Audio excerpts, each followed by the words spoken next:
You are watching EKALAVYA Media Vision.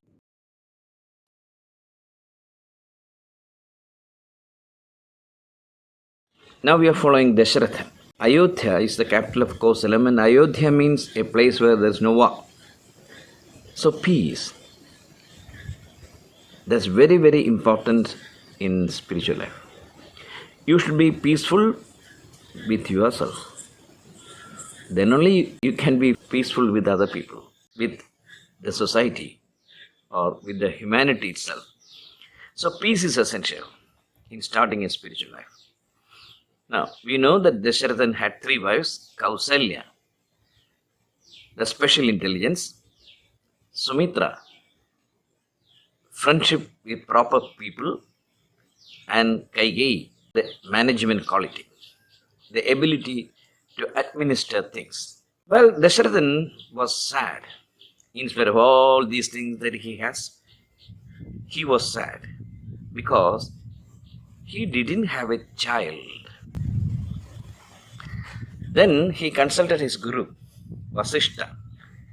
You know, Vasishtha is the symbol of good rituals, good nishtas. And he asked the guru how we can overcome this problem.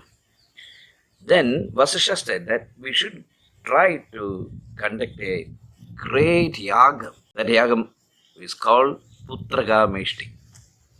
Yaga means a collective prayer. So the discussion went on how to conduct a yagam and what are the rituals and how these things can be done and all that. Then Vasishtha said that we should invite Rishyasringa to come and become the master of these ceremonies. Dasharathan didn't know much about Rishyasringa, and Vasishtha told him that Rishyasringa is the son of Vibhandamuni. He is living in the forest. Vibhandan wanted his son to attain Brahmajnana. So he took the boy, at that time he was a child, to a thick forest and started an ashram there and taught him everything one should learn about spirituality.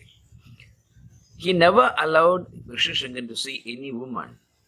So he thought that there are only men in the world. Om Tat Saviturvarenyam Bhargo Devasya Dhimahi Dhiyo Yona Prachodaya. Vasishtha wanted Dasharatha to invite him. Up to that, let us see. A yaga should be conducted, and the name is Putraga Meshti Yaga.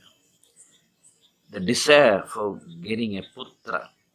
Why should a person develop such a passion to have a descendant? There are 3 basic passions for animals and 4 basic passions for human beings.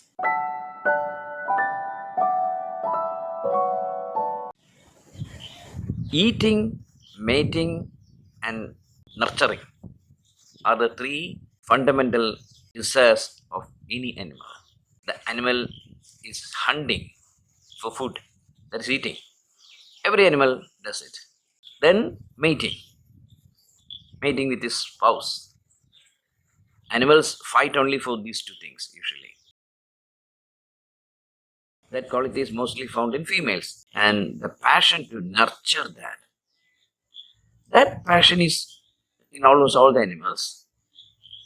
But human being has 2 other passions. Of course, he is also hunting for food. You are going to your office in the morning, working in the office till evening, that is hunting. That's how you make money, and with this money you buy things. So in another way it is hunting, and you are definitely looking for a good catch so that your supervisor or your superiors will clap their hands in the meeting and say, you're fine, you're excellent. A human being also goes for eating, mating, having sex, and then nurturing. These 3 the human beings also have. Maybe animals have this nurturing season only 3rd thing for a few months. But as far as human beings is concerned, It may last for years, especially for Indians. There's a very long period. Even at the age of 40, the mother will scold the son. And she expects the children to look after her up to the last day of her life. So that's a very long period in India. But in many Western countries, it's not so. By 18 or 19, the children go out in search of job, or they get a job and then they go, and then they live their own lives. But in India, things are different. Well, this nurturing is there in the human beings. Then the passion to be eternal, that is there only in the human beings. Human beings seriously think about death and birth, but animals do not. Have you ever seen a philosophical dog or a philosophical cow? No. Eating and mating and nurturing are the three principles they have. And they are running in a three-tire vehicle. But for human beings, there's one passion more. That is called eternalization, eternal use, eternal passions to exist for centuries together like that. That is, a human being wants to be accepted as a person, he is living in the future also. Eternalization. That's why people write novels. That's why people act in movies. That's why you construct big buildings. Why did Shah Jahan construct such a huge building called Taj Mahal? Because he wanted to be considered as eternal. He wanted to live in future.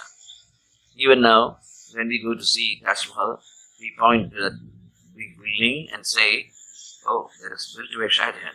That is eternization. A passion to live forever. Even after death, my name will remain in this world. Isn't it? That feeling. People do a lot of things for that. That is a passion in basic passion in human beings. It is your passion to become eternal that finally ends in a creation. You want a son to look after your business. You want a daughter to be like you. So, the feeling that one should exist through children is a basic concept of human beings. Passion. Endo, Amma, Endo, Amma, Endo, Amma, Endo viliyake. These are all material passions. Once you die, you are dead. That's the truth. You expect the children to look after you? That's very rare. But we have an inner feeling to become eternal. Dasharathan had it. Dasharathan wanted a child, especially a son, so that he can feel proud of, so that Ayodhya will be under the rule of Raghu Vamsha all the time.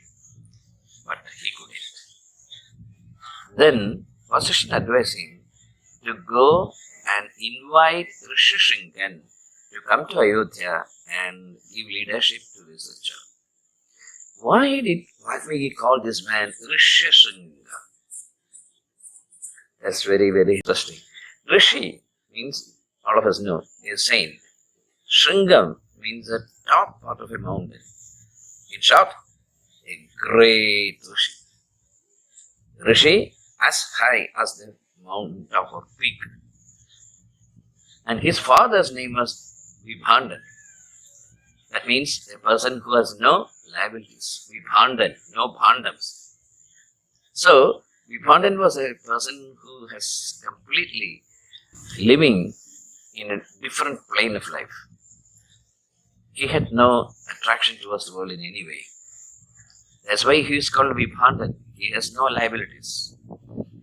And he wanted his son to be like that.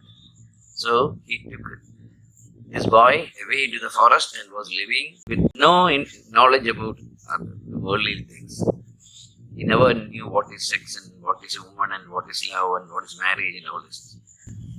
Now, Vasishtha has asked Dasharathan to bring him. That was almost impossible. But that's what Dasharathan did.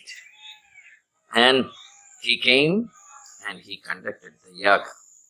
So, let us see the symbolic meaning of these things. If you want to become eternal, That is, if you want to remain as a soul which has no death or life, if you want to enter into the eternal kingdom, then you have to get the help of Rishyasringa. You have to seek the knowledge, you have to seek the advices of very noble saints. Rishyasringa, highly appreciated, highly respected saint. Shankaracharya was a Rishyasringa. Vyasan is a Rishyasringa. Valmiki became a Rishyasringa.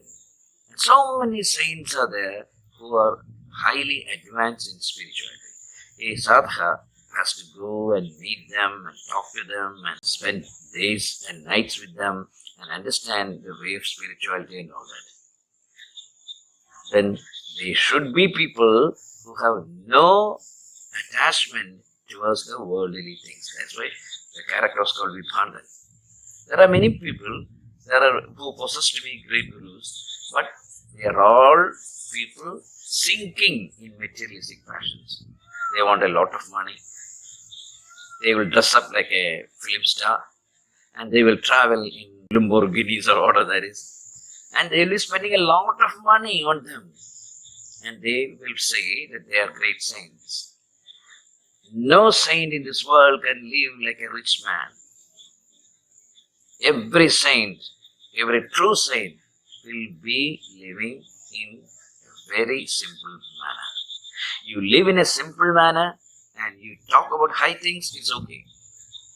But if you want to live like a multi-millionaire, flying in your own jets and dressing up like gurus you see in films, and then you have to understand that he is not the person you are looking for. Rishyasringa was a very, very simple person.